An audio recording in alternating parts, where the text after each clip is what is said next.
네, 안녕하세요. 네, 오랜만에 대치올레이 TV에 다시 또 나오게 됐습니다. 자, 요즘에 이제 방학을 학생들이 지금 보내고 있는데요. 방학을 보내면 항상 발생되는 일들이 우리 자녀분들과 어머님들 사이에서 많은 일들이 발생이 되고는 하죠. 그러다 보니 이제 어머님들이 사실은 궁금한 점들을 많이 주변 분들께 묻기도 하고 또 저희 학원으로 직접 문의한 경우도 있고 이런 질문들을 좀 한번 모아봐서 좀 어머니께 좀 속 시원하게 얘기 드릴 수 있는 시간을 좀 갖고자 이렇게 촬영에 임했습니다. 그래서 오늘 한 10가지 질문에 대해서 어머님들과 제가 좀 말씀을 드리는 시간을 갖고요. 저희가 한 번은 또 저희 채널에서 또 어머님들께 조금 설문조사를 해서 또 어머님들이 또 원하시는 질문 사항들을 저희가 좀 짓게 한 다음에 그 부분에 대해서 또 하나하나씩 제가 컨텐츠를 좀 찍어보는 걸 하도록 하겠습니다. 자, 그럼 첫 번째 질문은 우리가 이제 제일 많이 나오는 질문인데요. 이제 학원에서 이제 속진으로 이제 중등 수학을 진도를 마쳤는데 주위에 물어보니 수상화 선행하다 보면 자연스레 둥둥 심화가 되니 고등 진도를 계속 나가야 된다. 또는 아니다. 중등 심화를 다니는 게 더 중요하다. 이런 의견들이 있다라고 합니다. 아무래도 이제 고등 수상화 부분이 지금 이제 현재 대입 체계에서나 여러 수학 전반적으로 봤을 때 가장 중요한 파트다 보니까 이러한 질문이 가장 많이 나오는 것 같고요. 사실 이제 이 질문에서 보면은 이제 선행만 하고 넘어가거나 아니면 심화를 꼭 해야 된다. 이제 이런 의견들이 있는데 대체적으로는 수상화를 가기 전에 중3 1학기 정도는 심화를 해주시는 게 좋습니다. 왜냐하면 중3 1학기 같은 경우에는 인수분해라든지 전반적인 수상화에서 다뤄질 부분들을 미리 경험하는 단계이기 때문에 사실 보편적으로 3학년 1학기 심화가 좀 돼 있어야 그럼 심화를 하게 되면 자연스레 수상화에 있는 파트를 조금씩 중3 1학기 심화 파트에 들어있기 때문에 먼저 접할 수가 있어요. 그러다 보면 아무래도 수상화를 나가는데 조금 더 수월하게 나갈 수 있다. 물론 이제 진도에 의해서 좀 우리 아이가 늦었기 때문에 좀 빠르게 나가야 되는 상황에서 3학년 1학기 자체를 한 권을 뗐는데 뭐 정답률이 거의 뭐 90% 이상이 된다. 그럼 이런 경우는 자연스럽게 수상화를 넘어가도 괜찮습니다. 왜냐하면 수상화에서 문제만 없다면. 근데 문제가 있다 그런다면 백해서 하는 경우도 있지만 가는 중간에 사실은 어머님들이 별도로 심화 교재를 같이 돌려주시는 게 이 학생들이 수상을 따라가는 데 있어서 가장 좀 수월할 수 있다. 그 다음에 수상화가 제대로 되어 있지 않은 상태에서 수원수투 넘어가는 것도 저는 반대입니다. 왜냐하면 기본적으로 수상화를 왜 우리가 중요하게 여기느냐. 사실 수상화는 해석 파트의 모든 걸 다 담고 있습니다. 그러니까 무슨 얘기냐면 해석하는 데 있어서 가장 중요한 도구들을 수상화에서 다 배우기 때문에 이 부분이 안 된다 그러면 수원수투 미적에서 개념은 되더라도 학생들이 문제를 못 풀 수가 있어요. 그러면 문제를 못 푸는 단계는 수원수투의 개념보다는 오히려 수상화에서 배워지는 부분에 대해서 완숙도가 떨어지기 때문에 그거를 활용하지 못하는 능력 때문에 발생할 가능성이 높다. 그렇기 때문에 수상화 부분을 조금이라도 다져진 상태에서 수원수투 미적을 나가시는 게 중요하다. 그럼 그 수상화를 또 잘 나가기 위해서는 중학교 3학년 1학기 파트를 잘 다져져야지만 좀 수월하게 넘어갈 수 있다. 그러니까 아이가 수학적 감이 좋고 또는 뭐 경시를 경험한 친구들, 뭐 어릴 때 사고력 수학을 좀 잘했던 친구들이면 3학년 1학기 자체를 가볍게 하고 수상화를 넘어가도 상관은 없지만 그러지 않은 경우는 보편적으로는 꼭 심화를 해주시는 게 중요하다. 그래야지 수상화를 가질 때 학생들이 어려움이 없습니다. 왜냐하면 뭐 뒤에 가서 나오겠지만 사실 수포자 얘기를 많이 듣잖아요, 어머님들. 사실 수포자가 가장 많이 나오는 시기가 바로 수상화를 나갈 때 나옵니다. 왜냐하면 갑자기 학생들한테 어렵게 다가오고 너무 많은 문제들을 다뤄봐야 되니까 여기에서 학생들이 지쳐버려요. 그래서 어떻게 보면 양치기가 가장 심화되는 단계가 수상하기 때문에 그럼 이 부분에 있어서 학생들한테 조금이나마 심리적인 높이를 낮추려면 3학년 1학기 자체를 심화를 해주시고 넘어가는 게 좋겠다. 이렇게 말씀을 드리겠습니다. 자, 그 다음에 이제 두 번째 이게 시간이 길어지다 보니까 자꾸, 네. 자, 두 번째는 이제 어려운 문제는 제법 잘 푸는데 오히려 쉬운 문제에 있어서 실수가 많은 아이는 어떻게 해야 되나요? 라는 질문이 또 두 번째 제일 많이 하시죠. 사실은 이거는 집중력 부족밖에 없습니다. 그러니까 이건 약간 습관적 집중력 부족이기 때문에 사실 이거는 계속적으로 학생들한테 이야기를 통해서 고쳐가야 되는데, 문제는 학생들이 이게 어느 정도 계기가 없으면 그 부분을 신경을 쓰지 않는다는 거예요. 왜냐하면 학생들 사이에서도 어려운 문제를 풀어야 내가 좀 더 실력 좋은 아이, 잘하는 친구 이렇게 받아들이기 때문에 자꾸 어려운 문제는 집중력이 높아지고 좀 더 집중하는 현상이 벌어지는데, 쉬운 문제가 되면 뭐 누구나 다 푸는 건데 내가 굳이 이거를 엄마 꼭 100점 맞아야 돼? 푸는 방향만 맞았으면 됐지, 이렇게 생각하는 친구들이 좀 있어요. 네, 사실은 이 부분에 있어서 뭐 어릴 때는 어떻게 보면 아이가 너무 지쳐할 때는 그런 부분 조금씩 스킵해도 되지만, 이제 어머님들이 내신을 가야 되는 초등학교 고학년 중1이 다가올 시기에는 이제 정답률도 같이 학생들한테 요구를 해야 되는데, 이 부분을 어떻게 슬기롭게 할 거냐, 이거는 이제 사실 어떻게 보면 어머님과 자녀 사이의 관계가 어떠냐에 따라 다른 것 같아요. 저 같으면 당근과 채찍을 적당히 주셔야 된다. 그리고 학생들도 이게 뭔가 했을 때 잘 풀어내는 게 나한테 뭔가 이득이 있구나라는 걸 느껴야지만 됩니다. 그러니까 대부분 그래서 뭐 영재훈이나 또 뭐 성대경시나 이런 데 나가서 너희들의 실질적인 상황을 지켜봐라 라고 자꾸 이제 주시는데, 또 이거를 학생의 성향에 따라서는 또 힘들어하는 친구도 있어요. 자꾸 너무 이렇게 그러니까 경쟁에 노출됐을 때 학생들이 조금 그런 부분을 힘겨워하고, 그런 데서 또 수포자로 넘어갈 수 있는 부분이라서 이거는 학생의 지금 놓여있는 상태를 가지고 어머님이 어떤 식으로 당근을 주면서 이 아이를 집중력 있게 좀 가져갈 수 있겠느냐. 그래서 이게 이제 자기 주도가 되는 친구들은, 아무래도 저 같은 경우는 이제 뭐 영재학교에 목표를 두는 친구들한테는 아무래도 생활 기록부 성적에서 점수가 나오지 않으면 실제로 1차 서류에서 탈락하는 단계가 있기 때문에 그런 부분으로 조금 협박을 한다든지 설득을 하는 게 있습니다. 물론 근데 그게 다는 아니더라고요. 네. 이 부분은 어머님과 그러니까 학생의 어떤 목적성을 갖게 하고, 그 목적에 부합하려면 이 부분도 충분히 집중 있게 아이들이 정답률을 높여야 된다. 그런 부분을 좀 설득하는 식으로 가는 게 제일 좋겠다. 네. 사실 이 부분은 답은 진짜로 없습니다. 정해진 답이 있으면 제가 그 얘기를 했어요. 네. 학원에서 이런 정해진 답이 있으면 아마 저희 학원이 대성할 거다. 네. 그래서 이게 그만큼 힘든 일이다. 그 다음에 케이스 바이 케이스로 다 다르기 때문에 어머님들이 좀 현명하게 주변 분들의 비슷한 상황에서 어떻게 뭐 슬기롭게 이겨내는 부분을 조금 조언을 드시는 게 좋지 않을까, 네, 생각이 듭니다. 자, 그 다음에 세 번째는 이제 요즘 아이들 문제가 잘 풀리지 않으면 인터넷이나 콴다로 해설지를 찾아보면서 속정속결로 해결을 한다고 하던데요. 이 콴다라는 프로그램이 사실 제일 문제가 많이 되고 있죠. 그래서 학생들한테 이제 숙제를 많이 주다 보니까 이 숙제를 다 할 수가 없으니까 문제를 딱 촬영만 하면 네, 그거에 대해 해설지가 쫙 뜨니까요. 왜냐하면 선생님들이 다 모든 문제를 직접 만들어서 할 수는 없기 때문에 결국에는 문제집에 있는 문제들을 저희가 가져다 쓸 수밖에 없는 게 현실이고, 그러다 보니까 콴다라는 프로그램에 전국에 출판되는 모든 문제집들을 다 넣어놨기 때문에 사실은 다 드러낼 수 있습니다. 근데 이 부분은 절대로 좋지 않아요. 네. 학생들이 직접 손으로 푸는 습관을 들이는 게 중요하지 사실 숙제를 끝내는 게 중요한 게 아니거든요. 근데 아무래도 이런 부분들은 좀 학생들한테 시간이 좀 부족한 때문에 분명히 나오는 안 좋은 상황이라고 여겨집니다. 그래서 이거는 자녀와 어머님이 학생한테 충분한 이 숙제의 시간을 부여하시고 거기에 맞게 이 부분들을 꼭 활용할 수 없도록, 예, 꼭 숙제할 때는 핸드폰 같은 것들 또는 이제 이런 태블릿이나 이런 기기들을 조금 배제한 채 실제로 학원에서 주는 교재를 통해서 또는 본인이 자기 스스로 공부하는 문제집을 가지고 풀도록 노력하시는 게 좋습니다. 그래서 사실 콴다도 문제가 되지만 문제집들 보면은 사실은 옆에 힌트가 있잖아요. 예, 이 힌트를 참고해서 문제를 푸는 친구들이 많아요. 근데 이게 사실은 아이들한테 제일 안 좋은 습관입니다. 왜냐하면 힌트를 보고 자꾸 푸는 습관에 들어지면은 이제 힌트가 없을 때 문제들을 아이들이 풀지를 못해요. 네.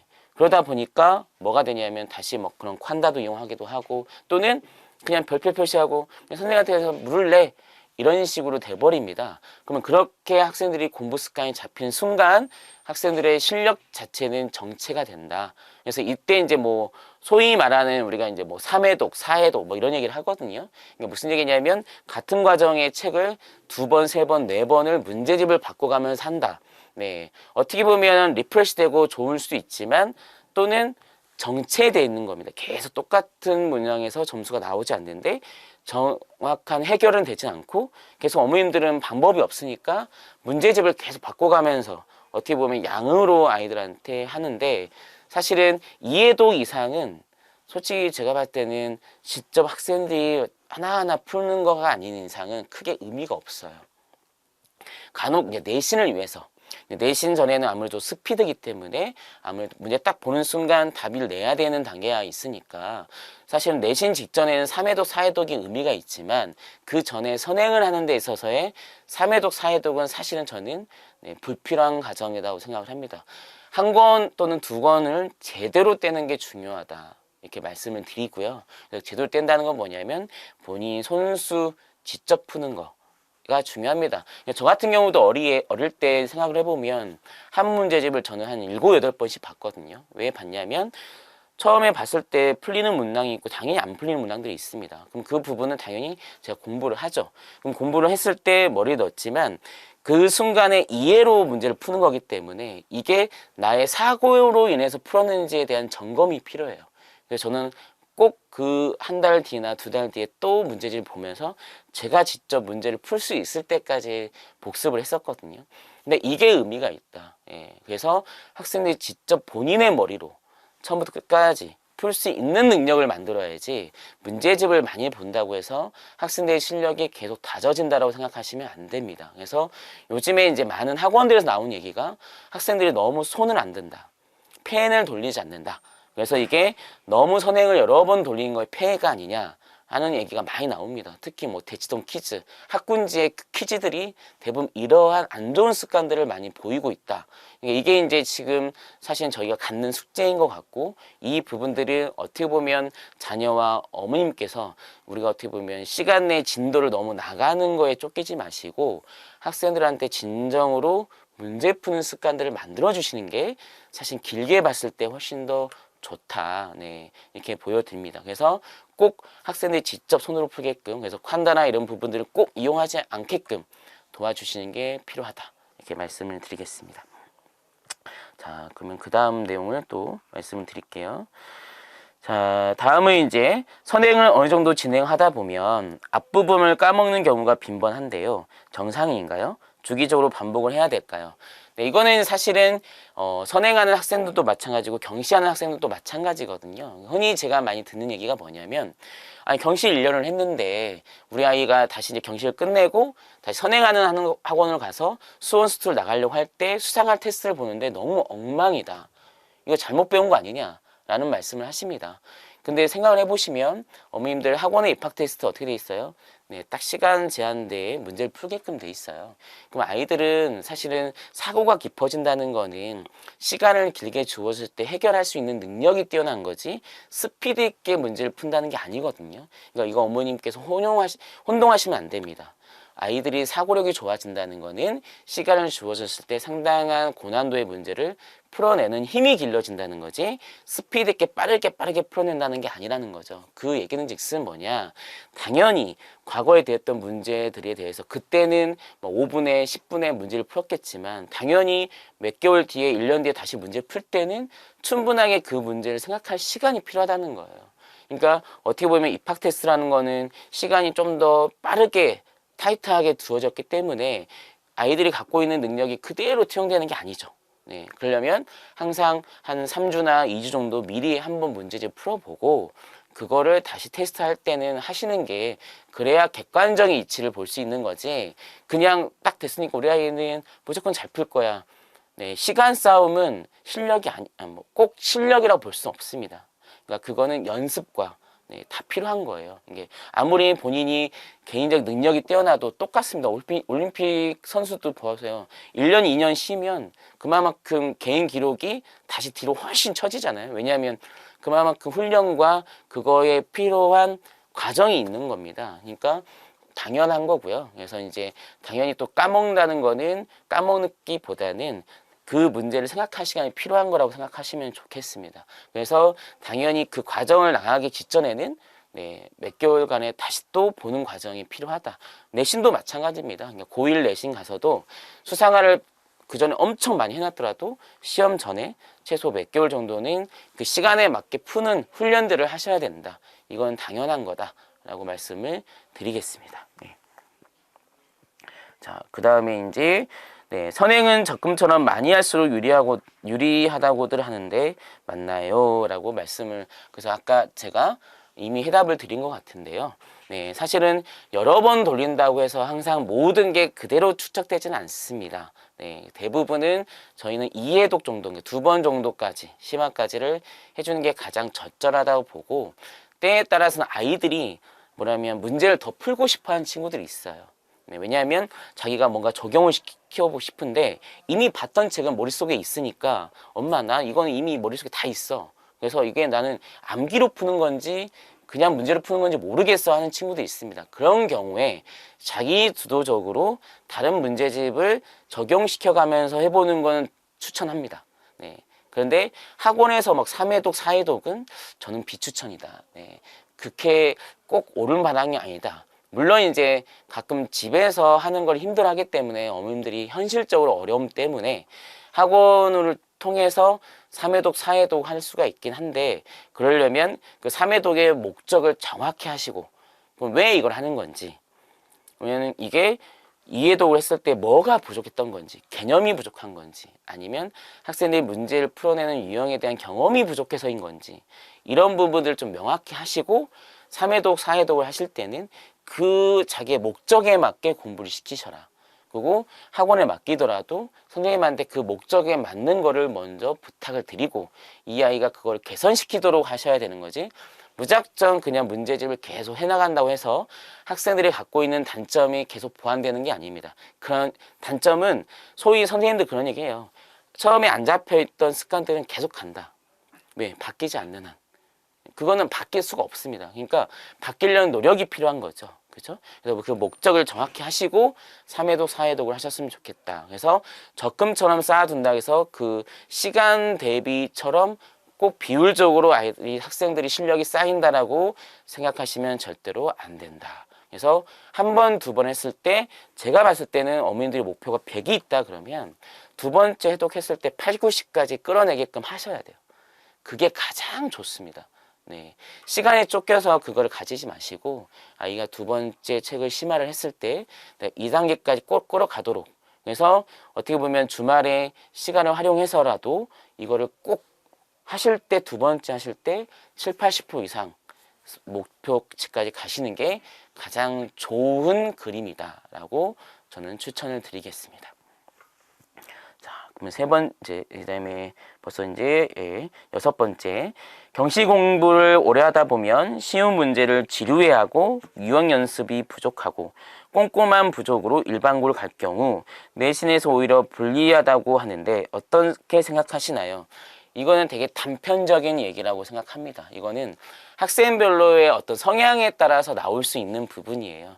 어떻게 보면 경시를 이제 많이 오는 아이들 중에 가끔 뭐 생각하는 건 좋아하면서 손은 게으른 아이들이 조금 많죠. 왜냐하면 생각을 좋아한다는 건 뭐냐면 깊이 있는 문제를 풀어내는 걸 좋아하기 때문에 어떻게 보면 경시를 좀 좋아하고 경시에 훨씬 더 아이들이 편하게 느껴하고 그 다음에 어떻게 보면 아이의 지적 성취도가 또 경시에서 잘 나오는 부분이기 때문에 이런 학생들이 일반 교과를 하는 애들보다 조금 더 비율적으로 많은 거지 경시를 했다고 해서 항상 이런 성향이 쌓이는 게 아닙니다. 이거는 학생이 본연이 갖고 있는 성향에 의해서 나온다.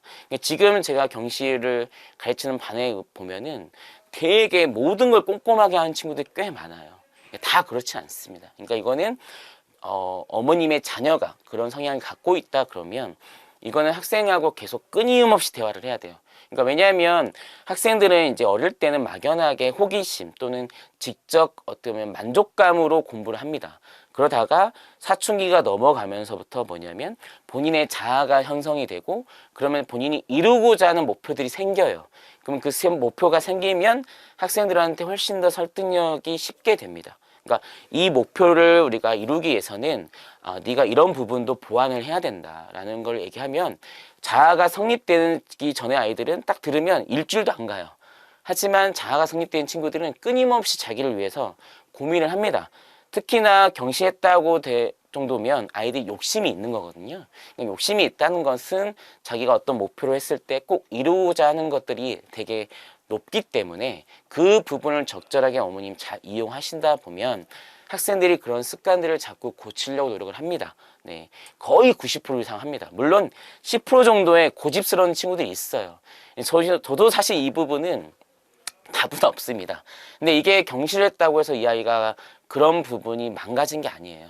그거는 학생이 본인이 갖고 있는 성향 때문이고 그 성향이라는 부분들은 어릴 때부터 반대 부분을 계속 채워주려고 어머님들이 해주시긴 해야 됩니다. 물론 아이가 싫어하죠. 하지만 그 부분들을 충분히 설득하고 계속 대화를 통해서 그 단점들을 계속 보완할 수 있도록 하시는 게 중요하다. 네, 그렇게 생각을 해봅니다. 네. 자, 7번째. 입시의 승패는 수학으로 결정된다고 하는데 수학이야말로 타고난 능력 DNA가 중요한 건가요? 네, 일부분 당연히 있죠. 없다고 할 수는 없습니다. 특히 경시는 심합니다.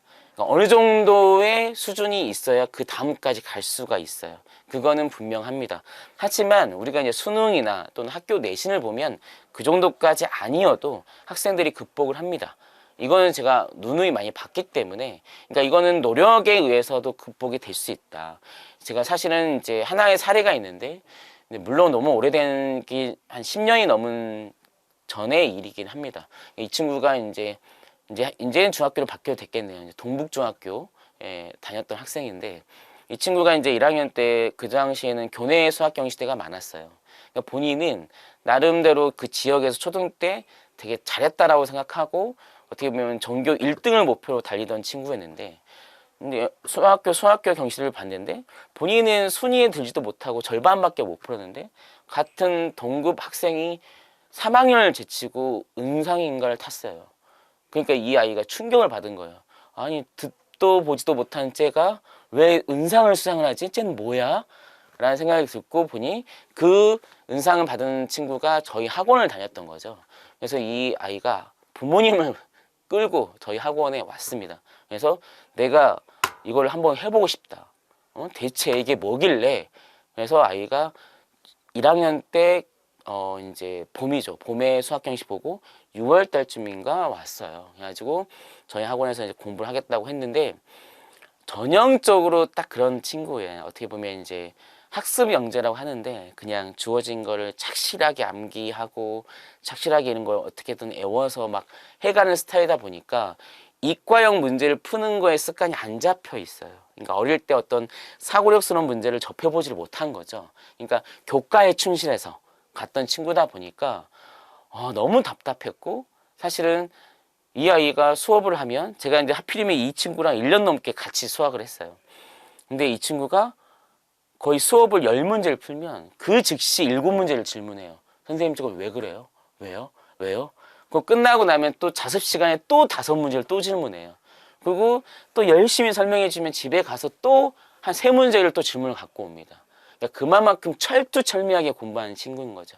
그러니까 어떻게 보면 공부의 과정이 논리라기보다는 이거를 과정을 완전히 통으로 그냥 외워버리는 스타일이에요. 근데 다행히 이제 이해가 안 되면 안 넘어가기 때문에 다행히 그나마 그 부분이 있기 때문에 이 1년 동안 죽으라 고생해가지고 케모 1차를 진짜로 동상으로 통과를 했습니다. 그래서 이제 2차 공부를 하겠다고 하더라고요. 그래서 제가 말렸어요. 너는 2차 공부하면 안 돼, 친구야. 2차 공부해도 상이 안 나올 수 있다. 처음으로 말려본 친구예요. 근데 이 친구가 하겠다고 해가지고 경영 2차에 동상을 받았습니다. 그래서 너는 진짜 대단하다. 부모님한테도 진짜로 제가 너무 대단하다. 어떻게 이게 1년 만에 이걸 다 하니? 라고 제가 칭찬을 했는데, 그러면서 이제 아이가 돌아갔는데 이제 그때 당시에 이제 영재학교가 막 발표돼서 한 2년차, 3년차였던 것 같아요. 갑자기 영재학교를 하겠다고 다시 또 온 거죠. 그래서 제가 친구야 불러놓고 진짜 제가 3시간 동안 설득을 했어요. 내가 봤을 때는 네가 오히려 일반고 가서 훨씬 가는 게 너한테 훨씬 더 맞을 것 같은데 왜 굳이 꼭 영재학교 가야 되겠니? 왜냐하면 과학이 너무 안 돼 있었어요. 왜냐하면 수학을 본인이 따라가려고 하다 보니까 주말도 수학에 올인을 했거든요. 그러다 보니 과학, 물리화학이 전혀 안 되는 시기다 보니까 저는 우려가 됐던 거예요. 이 아이가 공부하는 방식이 어떤 방식인지 알기 때문에 하다가 분명히 지칠 것 같아서 그러다 보면 이 아이가 오히려 힘들지 않을까? 정신적으로 힘들지 않을까? 했는데 죽어도 하겠다고 해서 부모님이 다시 저한테 그냥 좀 믿고 해달라고 해가지고 저도 그러면 또 하겠다 하면은 이제 열심히 하자 하고 이제 몰아붙였죠. 그래서 붙였는데 물론 이제 그 당시에는 서울가고가 4단계까지 시험이 있을 땡겨가지고 3단계까지는 갔는데 4단계는 가지는 못했습니다. 못하고 이제 과고를 갔는데 그래서 이 친구가 이제 세종과고를 갔는데 결국에는 1등 졸업해서 의대를 가더라고요. 근데 제가 이 친구를 보면서 함부로 학생들을 재단해서는 안 된다. 라는 생각을 많이 했어요. 그러니까 저는 이과형 머리가 그래도 조금은 따로 있다라고 저는 생각을 했었는데 그때 당시에 저한테 철저히 그 부분을 깬 친구가 이 친구가 있습니다. 그래서 그걸 보면서 극복이 가능하다. 그리고 이게 머리가 사실 커갈수록 그 부분에 대해서 확률적으로 투자를 하면 만들어낼 수 있다라는 부분입니다. 그래서 물론 그 친구는 절대적인 시간을 많이 투자를 했습니다. 그러니까 이걸 보면서 다 누구나 이겨낼 수 있다. 이겨낼 수 있고 그 대신 학습 자세만 잘 되어 있으면 이겨낼 수 있다. 그 대신 스스로를 믿고 계속 끌고 가다 보면 이겨낼 수 있는데 지치지만 않으면 된다라는 게 이 친구를 통해서 얻은 교훈입니다. 그러니까 어머님들 자녀에도 그런 아이가 하고자 하는 의욕만 있다 그러면 꺾이지만 않게 하시면 어느 정도 이상은 다 극복이 가능하다. 이렇게 말씀을 드리겠습니다. 경시까지도 극복을 했는데 뭐 수능까지 극복을 못 하겠습니까? 할 수 있다. 그래서 요즘에 제가 다시 아이들한테 하는 게 I can do it. 이거를 이제 좀 주창을 합니다. 한 십몇 년 전에 이게 한참 유행했었죠. 그러다가 요즘에 없는데 저는 아이들한테도 이런 부분이 조금 긍정적으로 좀 갔으면 좋겠다라는 생각이 듭니다. 자, 그 다음에 이제 어려워서부터 쌍이 보인다고 하죠. 수학감이 뛰어난 아이들은 어떻게 공부시키면 좋을까요? 사실 이제 이건 이미 긍정적인 시그널을 갖고 시작을 하는 거잖아요. 그러면 이랬을 때 이제 어머님들이 이제 어떻게 보면은 딱 기한을 주어지고 자꾸 진도를 딱딱딱딱 계획 있게 나가려고 하시면 안 됩니다. 왜냐하면 이런 친구들은 어떻게 보면 이미 긍정적으로 갖고 있기 때문에 계속 흥미 자체를 계속 가져가면서 생각하는 힘을 같이 가져갈 수 있게끔 해주시는 게 좋아요. 그러니까 제가 말씀을 드리지만 생각하는 힘은 나이가 들수록 만들기가 힘들어요. 사실 왜냐하면 시간이 배로 필요해요. 그러니까 그런 얘기를 하잖아요. 요즘에 저희 아이가 이제 내년에 취학 아동인데 TMI를 좀 하겠습니다. 이제 스키를 이제 최근에 이제 한번 배우게 했는데 저도 이제 어릴 때 스키 경험이 없어가지고 이제 저희 아내가 10년 전에 연애를 하면서 이제 결혼하면서 꿈이 저희 자녀랑 그러니까 아이랑 제가 같이 스키를 타고 내려오는 모습을 이게 꿈에 그려봤대요. 그래서 그걸 꼭 하려면 오빠가 배워야 된다 하고 제가 배우는데 너무 힘들더라고요. 그러니까 이게 어떻게 보면 나이가 들어서 뭔가를 배운다는 게 쉬운 일이 아니더라고요.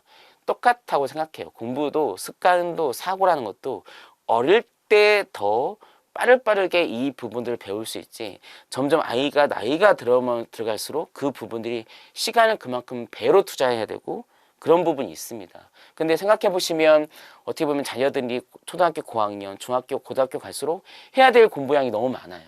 그러니까 어떻게 보면 생각할 시간에 여유를 줄 수 있는 시간이 부족하죠.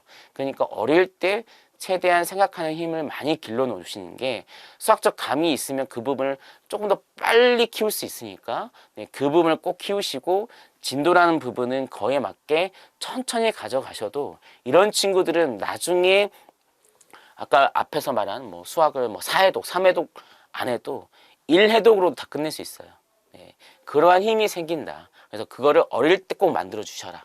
감이 있다 그러면 저는 거기에 훨씬 더 많이 투자를 하시는 게 어머님이 길게 봤을 때 훨씬 더 효율적으로 수학을 길러낼 수 있다. 이럴 때 수학감이 좋다고 막 진도를 팍팍팍 빼는 게 저는 오히려 아이를 단순하게 만든다. 그러니까 선행이라는 게 어떻게 보면 우리나라 수학 교과의 형태가 논리보다는 어떻게 보면은 실용 수학에 맞춰져 있어서 도구에 가까워요, 어머님. 그러니까 생각이라는 부분보다는 어떻게 보면 개념 위주로 많이 되어 있기 때문에 학생들이 단순해지고 점점 도구화되고 있어요. 그러니까 도구화가 되어지는 순간 학생들의 사고력이 줍니다. 가져다 쓰려고만 하지 생각하지 않는다는 거죠. 그러니까 근데 나중에 이게 문제가 좀 더 어려워지고 그다음에 내용이 점점 뒤로 갈수록 여러 가지의 도구들을 본인들이 스스로 사용할 줄 아는 힘이 필요한데 그 힘들을 가져가는 힘들이 줄어들어요. 그러니까 어릴 때 자꾸 너무 선행을 빨리 가다 보면 선행에서는 어릴 때 선행은 딱 쓰일 수 있는 도구 자체가 제한돼 있거든요. 그러니까 몇 개 안 된다는 거죠. 그러니까 쉽게 막 가져다 쓰다 보면 문제는 어머님들이 여기서 시간이 남으니까 자꾸 양치기를 하게 돼요. 그러면 자꾸 아이들이 뭐냐면 유형학습이 돼버려요. 생각하는 것보다는. 그래서 저는 선행을 너무 많은 양으로 팍팍팍 치고 가기보다는 생각하는 힘을 길러주는 수학을 같이 가져가시는 게 이런 아이들은 훨씬 더 잘 키울 수 있다라고 말씀을 드려봅니다. 네.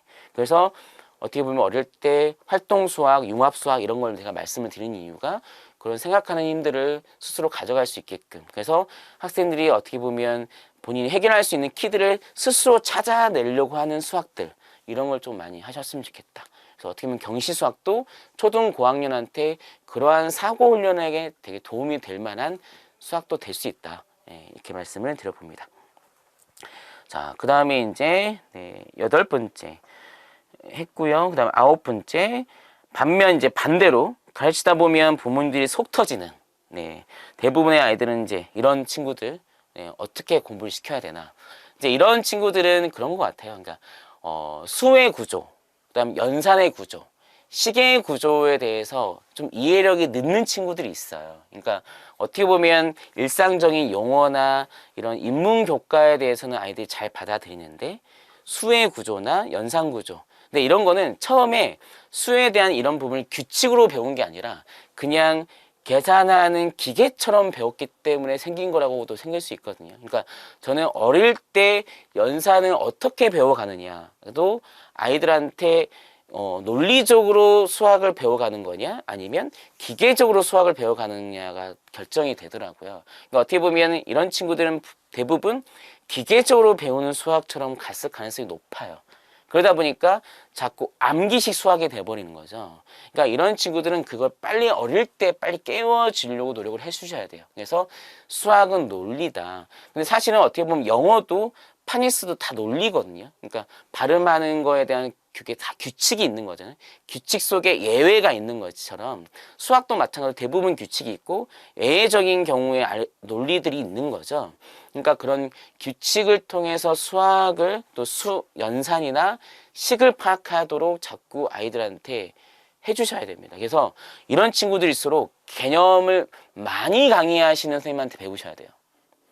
오히려 문제를 많이 풀게끔 하고 옆에서 막 숙제 안 하면 혼내주고 이런 것보다는 이런 아이들은 자꾸 개념적으로 수학을 접근하도록 자꾸 해주셔야 됩니다. 근데 이 시기가 넘어가 버리면 어쩔 수 없이 양치기가 돼야 돼요.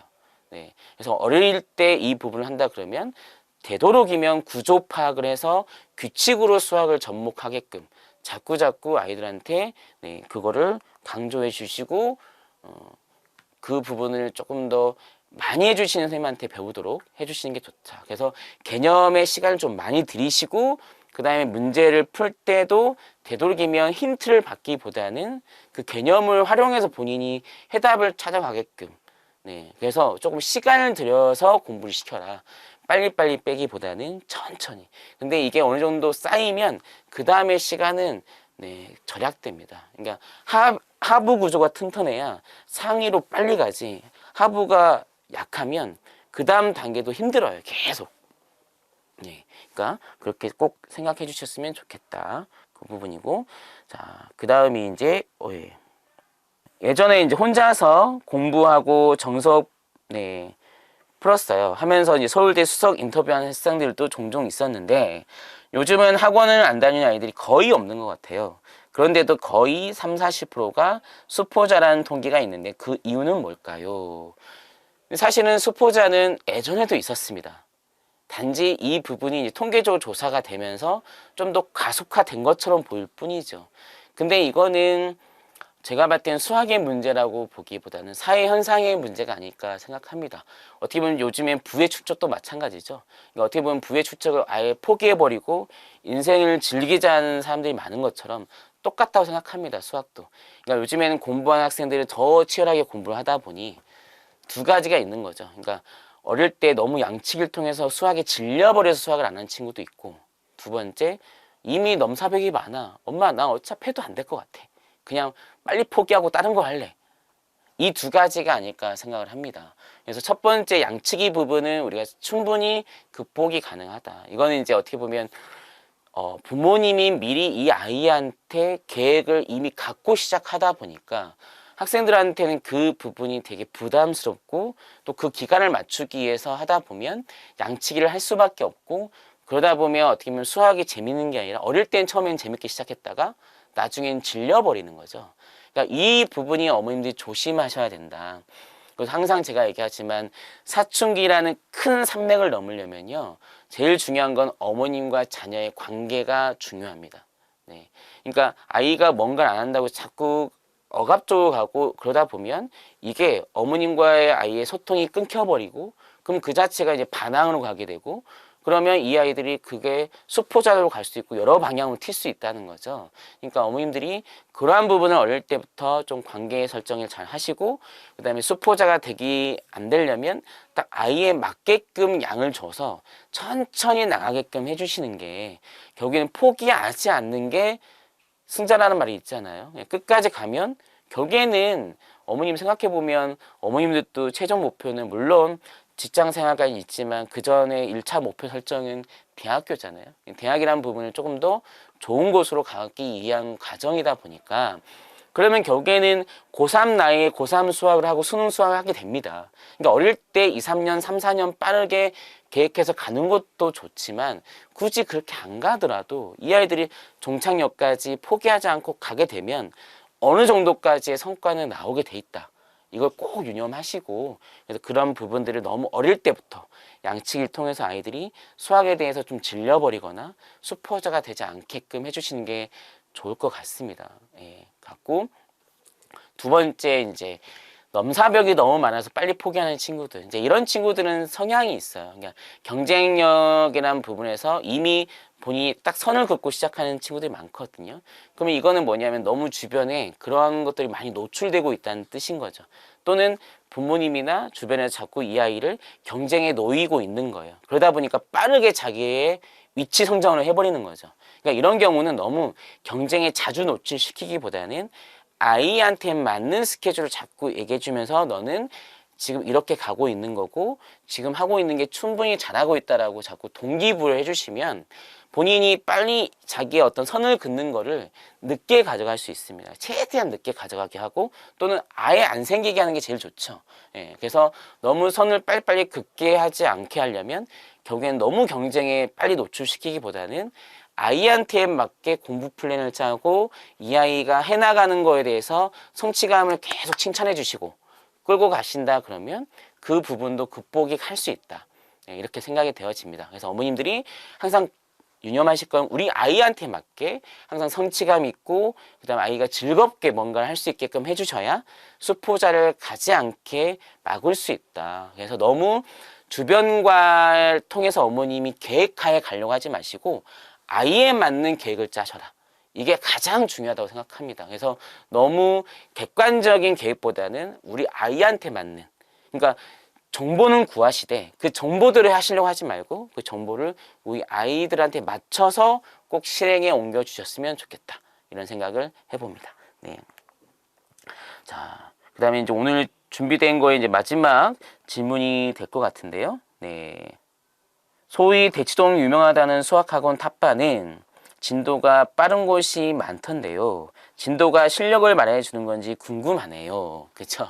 이제 이게 이제 사실 초등학교 어머님들이 제일 많이 갖는 거죠. 왜냐하면 초등학교 때는 사실은 주변에 예전에야 뭐 성대경 씨나 이런 것들이 많아가지고 어떤 객관적인 위치를 보여줄 만한 지표들이 많았지만 요즘엔 또 이제 그러한 뭐 성대경 씨나 이런 대회들이 조금은 그런 의미가 많이 퇴색되다 보니까 사실은 볼 수 있는 거는 오로지 같은 학년에서 누구는 지금 뭐 초3인데 뭐 고1 수학을 한대, 누구는 초3 수학밖에 안 하는데, 누구는 초4 수업만 하는데, 이런 것들로 인해서 어떻게 보면은 딱 급이 정해지는 것처럼 보이시는데요. 물론 당연히 빨리 나가고 있는 친구들이 수학에 뛰어난 건 사실이겠죠. 하지만 그 자체만으로 수학이 무조건 걔는 다 뛰어난 거라고 말할 수는 없는 것 같아요. 이게 필요 충분 조건은 아니다라고 생각하시면 좋겠고요. 그러니까 항상 어머님들의 어떻게 보면은 공부의 길은 너무 다양한 것 같아요. 사실 저희 아내가 또 TMI입니다. 저희 아이를 갖고 사실은 육아 교육책을 한 40권을 읽었다고 하더라고요. 근데 읽으면서 항상 느끼는 생각이 많은 사람들의 의견들이 다 다른데 뭐가 답일까? 네. 근데 그 답은 사실은 없는 것 같다. 결국에는 우리 아이한테 우리가 뭐를 키워줄 것인가, 우리 아이에 맞게 그 부분을 어떻게 설정을 할 것이냐가 중요한 것 같고, 제가 봤을 때는 어릴 때 앞에도 말씀드렸지만 항상 결과를 미리 재단해 주시고 그거에 맞춰 쫓아가기보다는 어린아이들은 많은 것들이 바뀌고 많은 부분이 다양합니다. 그러니까 아이들이 하는 과정을 되게 중요하게 여기면서 그 과정을 즐겁게 헤쳐나갈 수 있게끔 하시는 게 가장 좋은 것 같아요. 그러니까 크게는 설정이 되어 있지만 항상 과정 속에서도 바뀔 수 있는 소지가 많기 때문에 너무 결과를 미리 정해놓고 그 결과에 가기 위한 과정을 가지 마시고, 과정을 하시면서도 바꿀 수도 있습니다. 충분히. 바꾸는 중에도 아이한테 맞춰서 가는 게 좋지 않을까라는 생각이 되어지고, 항상 중요한 거는 아이들이 뭔가를 즐겁게 스스로 할 수 있게끔 하는 게 가장 중요하다 생각합니다. 네. 그래서 사실은 어머님들이 어떤 얘기를 많이 하냐면, 우리 아이가 분명히 밖에서 말하는 대로 최대한 빨리 오고 최대한 와서 우리 아이는 정말 잘해. 그래도 유명한 학원에 탑반을 다 거쳐왔어. 근데 왜 같은 반에 갑자기 경시반에서 갑툭튀? 얘는 누구예요? 얘는 누구죠? 왜 얘가 우리 아이보다 복스텐스가 좋게 나와요? 막 이런 사례들이 많습니다. 생각보다. 그거는 뭐냐면 각기 어머님들이 키워가시는 방향이 다 다른 거예요. 네. 그래서 항상 어머님들이 생각하는 아이의 어떤 교육 철학을 먼저 확고히 하시고, 그 확고히 하시면서 결과에 중시 여기보다는 과정을 좀 중요시 여기면서 어릴 땐 갔으면 좋겠다 말씀을 드리고, 그래서 항상 선행 자체가 빠르다고 해서 수학이 항상 뛰어난 것만은 아니다. 물론 어떻게 보면 빨리 나갈 수 있는 것만으로도 그 어머님들은 복을 받으신 거죠. 네, 복 받으신 거고, 어떻게 보면은 우리 아이가 실패 없이 쭉 갈 수 있다는 건 너무나 좋은 일이라고 생각합니다. 하지만 그거 가지고 우리 아이가 이미 난 수학은 이로써라고 생각하시기보다는 항상 점검하시면서 그만큼 또 우리 아이가 부족한 건 뭘까에 좀 고민해 주시고, 항상 중요한 거는 마지막까지 가기 위해서는 선행도 중요하지만 사고의 힘을 꼭 길러내셔라. 그래서 지금 원래 수능이라는 목표가 학력평가가, 부모님들 아실 거예요. 지금 영상을 보는 어머님들이 이제 학력평가에서 수능을 넘어가는 세대들이 많다 보니까 수능에 처음에 나온 게 뭐였습니까? 단순 지식의 암기 학력평가식으로는 인재들을 선별할 수 없다 해서 사실은 수능이라는 거 제도가 생긴 거잖아요. 그래서 학생들이 조금 보편적으로 추론할 수 있는 문제들, 생각할 수 있는 문제를 넣기 위해서 사실 수능이 생겼는데, 수능이란 부분도 이제 30년이 넘어가다 보니까 어떻게 보면 유형화돼 버리고 좀 자주 나오는 파트가 딱 정해지다 보니까 또 이게 약간 학년평가식으로 가고 있다. 그래서 약간 부정적인 시각이 많죠.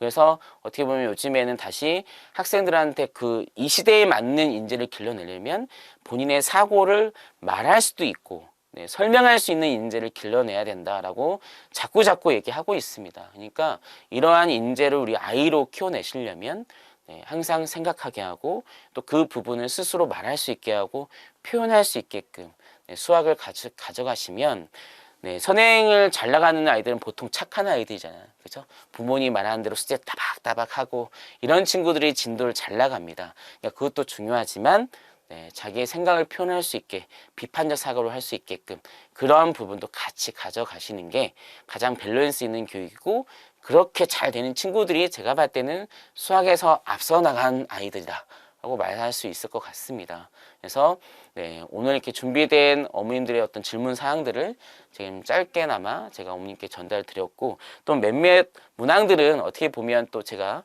너무 짧게 답변을 드리다 보니까 어머님들한테 흡족한 답변이 안 될 수도 있을 것 같습니다. 그래서 혹시 이 방송이 이제 올라가면 거기에 댓글에 더 궁금하신 사항들은 밑에 질문 사항으로 또 남겨주시면 제가 또 그 질문으로 특화해서 좀 더 학생들이 어떻게 보면은 저의 경험 사례를 거기다 입혀가지고 어머님들께 조금 더 잘 이해가 될 수 있게끔 전달을 또 해보도록 하겠습니다. 그래서 오늘 이렇게 긴 시간 저의 이야기를 들어주셔서 감사드리고요. 네, 아무쪼록 다음엔 또 다른 좋은 컨텐츠 가지고 네, 또 촬영에 임하도록 하겠습니다. 자, 구독, 좋아요 부탁드립니다.